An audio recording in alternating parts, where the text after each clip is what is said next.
Hi folks, and welcome to Prep with a Pro week 13. Now, it occurred to me as I've been doing this, logging my prep, the whole purpose of me doing this was to show that prep doesn't need to necessarily take over your life, and you can have a little bit of flexibility. I also kind of wanted to be, to be a bit of a role model, to show how prep can be done sensibly. But it sort of occurred to me that maybe at some points I'm actually not being such a good role model, because if you think about it, as we've gone along, I've had a week off in South Africa where I didn't train, and I let the diet slip a little bit, and I've been up and down to Sydney, which has kind of messed my diet up a bit. I'm posting my pictures of my breakfasts all over Instagram. I've had refeed days instead of refeed meals. And I kind of thought, am I actually being a good role model here? And I expect for, first timers and complete novices, probably not. Your novice season is probably actually your hardest season, because you just don't know what to expect. And certainly in my novice season, I stuck absolutely to my plan, and I was terrified of deviating from it because I just didn't know what to expect. Although towards the end, I did mention that before in one of my previous blogs, that I actually had a wedding 4 weeks out from my show, and I did deviate from my diet then. And that's when I figured out that actually you can get away with a certain amount of deviation in it, and it's what you do over the course of the prep that matters. It's what you do over a course of a week that matters more than a day. And then it sort of occurred to me that maybe potentially I am being a good role model, because I'm illustrating here how you can, in fact, how it is what you do over the course of a week and the weeks of your prep that matter more than an individual day.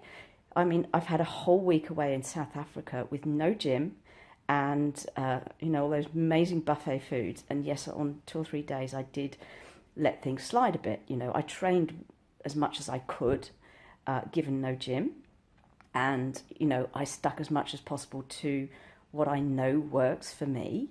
And, my goal for that week was to come back without having put on any weight. And I achieved that. So from that perspective, I guess I have illustrated how you can go away for a week and it doesn't have to necessarily upset your prep. Now, in other aspects, I've been up and down to Sydney, which has totally disrupted my whole daily plan. And again, although it's derailed my plan for a weekend, over the course of the prep, it hasn't mattered. Then I had the weekend of the Arnies.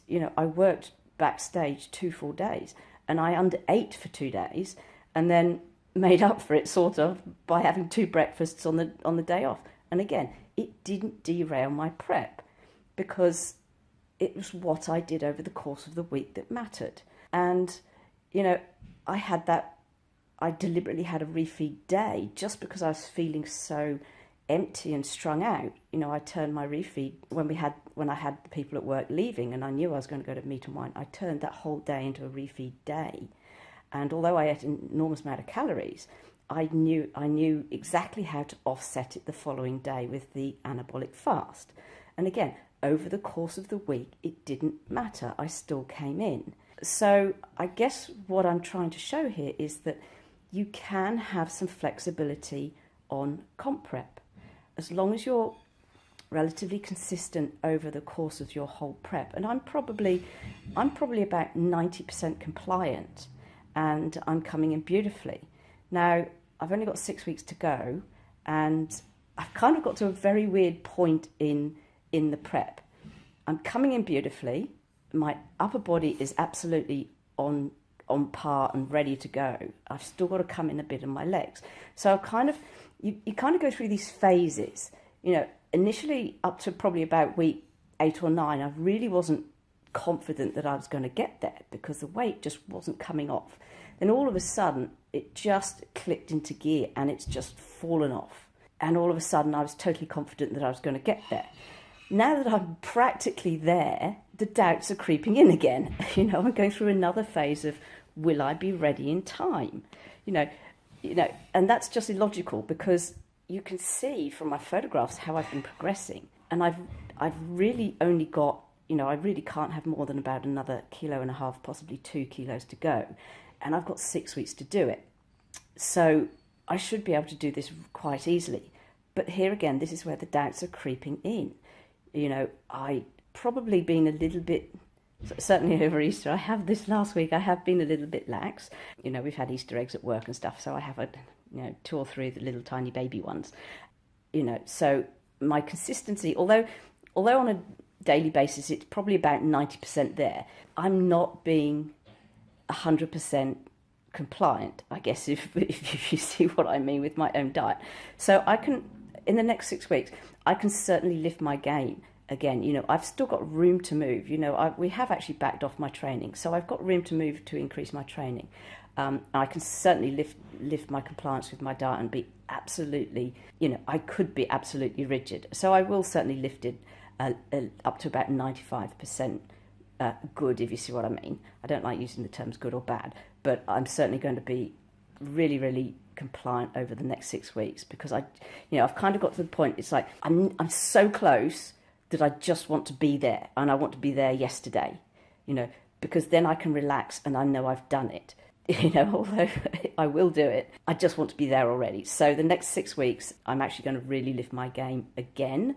I've put in the work. There's no question about that because you can see where I've got to. But I'm going to lift the game again to a whole other level just to make sure that there's absolutely no room for error. Because when I get to England, I want to be in the best condition I've ever been in and show them how we do it in Australia. So I think that's going to be the focus for the next 6 weeks, is focus on really, really nutting down and being, you're going to see a whole other level of discipline that you haven't seen yet. Watch this space, and I really want to bring this baby in 2 weeks. So let's see how we go. Anyway, that's just some random thoughts and thinking, and let's get into the numbers.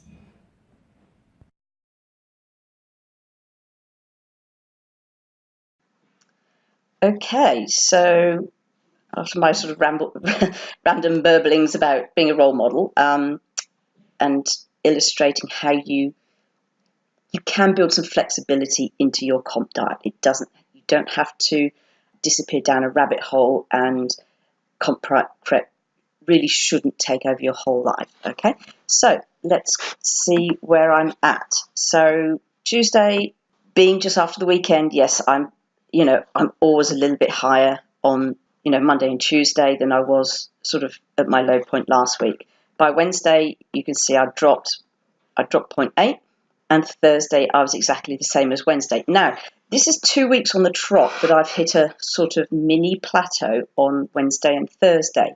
And this indicates that my body is really, really getting to the point where, I'm kind of running out of the fat loss, and this is why the refeed now becomes even more critical at this point in prep, because I'm getting these stalls and these plateaus.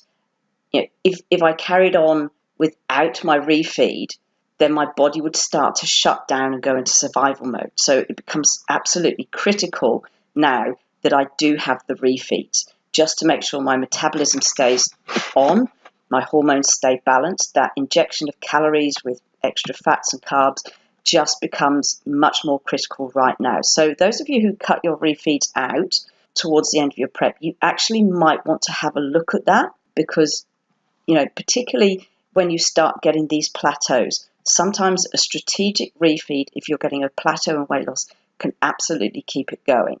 And you can see, like I say, for the last 2 weeks, Wednesdays and Thursdays, I've hit a sort of mini plateau, which indicates my body is just about to stall and stop, and slow down the fat loss. So I do need that bump of calories to keep the fat loss going. I didn't Friday. What happened Friday? Oh, it was Good Friday. So I didn't train, and Saturday I was a little bit up because I did have a bit of a blowout breakfast, because I can. It's Easter. And Sunday I came back down again. So look, I'm still absolutely bang on track. The weight's going up and down as I'm changing the sort of foods that I'm eating. Wednesday and Thursday are probably the best indicators because by then I've had 4 days of absolute 100% consistency, and that's when the weight loss is actually happening. And then the weekends it kind of sort of doesn't stall so much, but it gets masked by the fact that I have my big breakfasts and I have my refeeds. So you can see here I was a little bit up overall on the overall calories, quite high on the carbs this week because I did have my refeed, but being Easter week, we had a lot of morning teas at work, and I probably had 2 or 3 of the little mini Cadbury eggs on at least 3 occasions. So, that explains why the carbs are a little bit higher and also the fat's a little bit higher. And also, the calories are still hovering around the right level. Given what I just said about the next 6 weeks, I am going to be absolutely 100% more compliant, lift it up to at least 95, and I'm going to bring that down overall. So what I'm going to do, we'll get to that in a second. There you can see my calories still pretty consistent throughout the week, a little bit up and down. Again, that sort of depends on the meats that I'm eating. If I have salmon, then it tends to be a little bit higher. If I have chicken, then it tends to be a little bit lower. And then there's my refeed. So, pretty much the same pattern that we've had all the way through. And with macros, you can actually see Thursday, Friday, and Saturday, I've been higher on the fats. In fact, Wednesday, Thursday, and Friday, I've been a little bit higher on the fats. And that actually sort of coincides some of those days when we had the little Easter eggs at work. So, that explains that. And you can see Saturday, I did have a carby breakfast, so there was a bit more carbs there. So, look, you can see a little bit less consistent than usual, but overall, because it hasn't impacted the weight loss, again, I'm not too concerned about that. So how am I looking? Pretty much the same. I actually got some skin folds done, and I'm down to 4 mils on my abs. So I've got 2 mils to go on my abs. I know at my leanest I can get down to about 2 mils on my abs. So I've got 2 mils to go there. I'm 11 mils on my legs, and at my leanest I get down to 8. So I've got 3 mils to go on my legs, and you can see when my cursor keeps disappearing. Although I'm nice and lean through the legs, there's still some room to wriggle there. How are we looking from the back? Yeah, look, there's not much. It doesn't look like there's much change there. What I am pleased about is my bum's looking good. Look at this lovely round bum. So I'm actually really pleased. It looks like my bum's going to look really great when I get into a bikini, and I'm almost bikini ready. So how are you looking from the back? This is where you can really see hammies are nicely coming out here. Actually, there's a bit more definition there. You can see some definition there, which wasn't there last week. So it looks like some weight's come off my hamstrings, which is fantastic. Again, through the front of the legs, we're not looking quite so good. So still some work to do on the front of the legs. Now, I've actually taken a couple of other ones. Now, you can see my hamstrings are coming out beautifully. Finally, my calves are coming out. For some reason, I can never lose the fat on my calves. It doesn't matter how lean I get, I never ever lose the fat on my calves. Nice definition through my shoulders, chest has popped up nicely, and yeah, look, this is my weak point here, my tries. So there's still some work to be done on my tries there. So it looks like tries and front of the legs are the way to go. So we're going to be smashing the sprints definitely in the next few weeks to try and bring those areas in. How are we going? What are we doing? How are we tracking? Okay, my overall calories were 1760, which was probably a little bit high. So next week I'm really going to focus on bringing the overall level down to this 15% deficit. So that will mean a bit of a drop. I'll take out the coconut ice cream on my refeed. Damn it, I do like my coconut ice cream, but I'll take out the coconut ice cream on the refeed, and instead of having breakfast out Friday, Saturday and Sunday, I will probably cut breakfast out to just Saturday and Sunday, just to keep it good. Okay, now, tough life, eh? Only breakfast out on Saturday and Sunday. In fact, actually, I'm going to Sydney this week, so I won't be able to have breakfast out Saturday and Sunday at all. So that's going to be interesting because it's going to be a fairly stressful weekend again.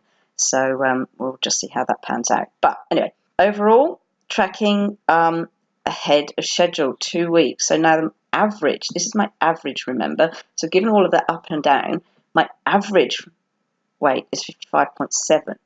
So I'm now 2 weeks ahead of schedule on the average. And my low point of 55.2 puts me 3 weeks ahead of schedule. So this is a fantastic spot to be in. I'm really, really pleased. And if I get down to 54, then I've potentially only got a kilo to go. Realistically, I think I've probably got 1.5 kilos to go. So I'll probably have to get down to 53.5, which is where I was last year.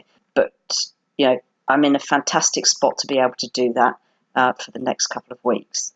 How's that looking? Well, you can see, again, I've had a good actual loss. So 3 weeks of really, really good loss. Although it does seem to be staying. So we did have a kilo loss, then it went down to 0.85, and then this week the actual loss is down to 0.75. So the weight loss is slowing, and of course you need to expect that. You know, I'm at 55 kilos. I'm probably hovering around 11 or 12% body fat. So it's only to be expected that the weight loss is going to slow, because there really is not much left to come off. You know, there's nothing to come off my upper body at all, really, apart from my, you know, probably less than 200 grams in total on my upper body, and probably about 1 kilo off, maybe not quite 1 kilo off each of my legs. So there really isn't that much left to come. So I fully expect this actual loss trend to go down next week. But again, not, you know, as long as I hit the 1/4 kilo or just a bit more, then I'm still perfectly on track. So all in all, we're looking in really good shape, and I'm really happy with progress. So I'll leave it there. Like I say, the only changes I'm going to make this week will be cut out my coconut ice cream at my refeed, and then I'll just have to make sure that with going up to Sydney that I take my food with me, so that I've got something to eat during the day. Otherwise, that's it. I hope you've all had a good Easter and haven't overindulged on the Easter eggs, and I'll see you next week.